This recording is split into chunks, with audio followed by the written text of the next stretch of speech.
আসসালামু আলাইকুম ওয়া রাহমাতুল্লাহি ওয়া বারাকাতুহু। আজ আমরা জানব ১০১টি সহজ আমল। রাসূলুল্লাহ সাল্লাল্লাহু আলাইহি ওয়াসাল্লাম বলেছেন, যে ব্যক্তি প্রতিদিন ১০০ বার সুবহানাল্লাহি ওয়া বিহামদিহি বলবে, তার সব গুনাহ মাফ করা হবে, যদিও তা সমুদ্রের ফেনার সমান হয়। ২ রাসূলুল্লাহ সাল্লাল্লাহু আলাইহি ওয়াসাল্লাম বলেছেন, রাতের নামাজ ২ রাকাত করে পড়ো। আল্লাহ বলেন, আমার বান্দার যা প্রয়োজন তা আমি তাকে দান করব। ৩ লা হাওলা ওয়ালা কুওয়াতা ইল্লা বিল্লাহ হচ্ছে জান্নাতের ভাণ্ডারসমূহের মধ্যে একটি। ৪ রাসূলুল্লাহ সাল্লাল্লাহু আলাইহি ওয়াসাল্লাম বলেছেন, যে ব্যক্তি সুবহানাল্লাহি ওয়া বিহামদিহি সুবহানাল্লাহিল আজিম বলবে, তার জন্য জান্নাতে একটি গাছ রোপণ করা হয়। ৫ রাসূলুল্লাহ সাল্লাল্লাহু আলাইহি ওয়াসাল্লাম বলেছেন, হে লোকেরা, তোমরা তোমাদের প্রভুর কাছে ক্ষমা প্রার্থনা করো এবং তার দিকে ফিরে আসো। আমি প্রতিদিন ১০০ বার আল্লাহর কাছে ক্ষমা চাই। ৬ মসজিদে বেশি যাওয়া। রাসূলুল্লাহ সাল্লাল্লাহু আলাইহি ওয়াসাল্লাম বলেছেন, যে ব্যক্তি ফজর এবং ঈশার নামাজ নিয়মিত জামাতে আদায় করবে, সে জান্নাতে প্রবেশ করবে। ৭ হাসি দিলেও সোয়াব। রাসূলুল্লাহ সাল্লাল্লাহু আলাইহি ওয়াসাল্লাম বলেছেন, তোমার ভাইয়ের প্রতি হাসি দেওয়া সাদকা। ৮ ২ রাকাত দোহা বা চাশতের নামাজ। রাসূলুল্লাহ সাল্লাল্লাহু আলাইহি ওয়াসাল্লাম বলেছেন, যে ব্যক্তি নিয়মিত দোহা নামাজ আদায় করবে, তার সব গুনাহ মাফ করে দেওয়া হবে, যদিও তা সমুদ্রের ফেনার সমান হয়। ৯ অন্যের কাজে সাহায্য করা।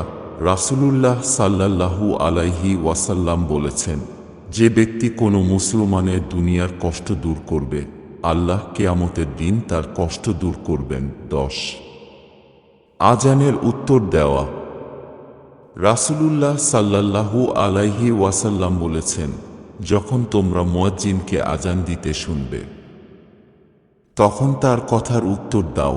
১১ রাসূলুল্লাহ বলেছেন, যে ব্যক্তি ফজরের নামাজ জামাতের সাথে আদায় করে বসে থেকে সূর্যোদয়ের পর ২ রাকাত নামাজ আদায় করে, তার জন্য হজ এবং উমরার পূর্ণ সওয়াব রয়েছে।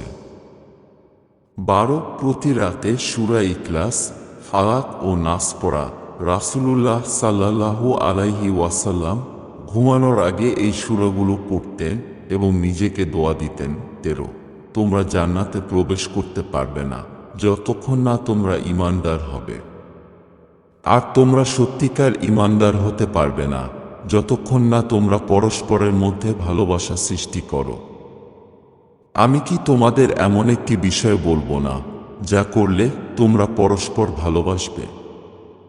তা হলো, তোমরা পরস্পরের মধ্যে সালামের প্রসার ঘটাও। ১৪ প্রতিদিন একবার আয়াতুল কুরসি পড়া। রাসূলুল্লাহ সাল্লাল্লাহু আলাইহি ওয়াসাল্লাম বলেছেন, যে ব্যক্তি প্রতি ফরজ নামাজের পর আয়াতুল কুরসি পড়বে, তার এবং জান্নাতের মাঝে কেবল মৃত্যু থাকবে। ১৫ প্রতি রাতে সূরামূলক পড়া। রাসূলুল্লাহ সাল্লাল্লাহু আলাইহি ওয়াসাল্লাম বলেছেন, সূরামূলক ৩০টি আয়াত নিয়ে গঠিত, যা মানুষকে তার কবরের শাস্তি থেকে রক্ষা করে। ১৬ ঘুমানোর আগে ওযু করা।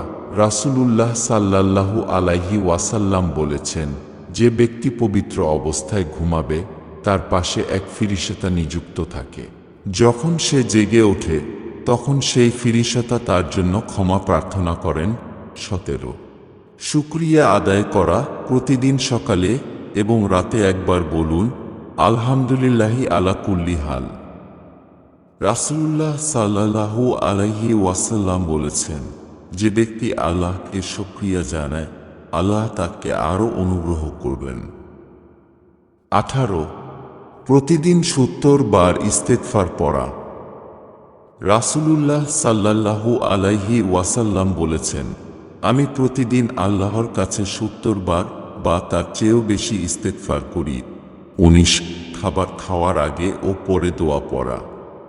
খাবার খাওয়ার আগে বলুন, বিসমিল্লাহ, খাওয়া শেষে বলুন, আলহামদুলিল্লাহিল্লাহি আতামানা ওয়া শাকবানা ওয়া জাআলানা মিনাল মুসলিমিন। না পারলে শুধু আলহামদুলিল্লাহ। রাসূলুল্লাহ সাল্লাল্লাহু আলাইহি ওয়াসাল্লাম বলেছেন, যে ব্যক্তি খাবার খাওয়ার পর এই দোয়া পাঠ করে তার পূর্বের গুনাহ মাফ করা হয়। 20 অল্প কথায় দোয়া করা, যেমন রব্বিগফিরলি ওয়াতুব আলাইয়া, অর্থ হে আমার প্রভু, আমাকে ক্ষমা করো এবং আমার প্রতি অনুগ্রহ করো। 21 রাস্তা থেকে কষ্টদায়ক বস্তু সরানো। রাসূলুল্লাহ সাল্লাল্লাহু আলাইহি ওয়াসাল্লাম বলেছেন, রাস্তা থেকে কষ্টদায়ক বস্তু সরানো ঈমানের একটি শাখা। 22 প্রতিদিন সূরা কাফিরুন পড়া। রাসূলুল্লাহ সাল্লাল্লাহু আলাইহি ওয়াসাল্লাম বলেছেন, যে ব্যক্তি ফজর ও মাগরিব নামাজের পর সূরা কাফিরুন পড়বে তা তাকে শিরক থেকে মুক্ত রাখবে। 23 অল্প দান করা। রাসূলুল্লাহ সাল্লাল্লাহু আলাইহি ওয়াসাল্লাম বলেছেন, তোমরা আগুন থেকে বাঁচো, যদিও তা একটি খেজুর দান করার মাধ্যমে হয়। 24 প্রতিদিন 10 বার সূরা ইখলাস পড়া। রাসূলুল্লাহ সাল্লাল্লাহু আলাইহি ওয়াসাল্লাম বলেছেন, যে ব্যক্তি দিনে 10 বার সূরা ইখলাস পড়বে, আল্লাহ তার জন্য জান্নাতে একটি প্রাসাদ তৈরি করবেন। 25 দোয়া মাকবুল হওয়ার জন্য 3টি বাক্য বলা।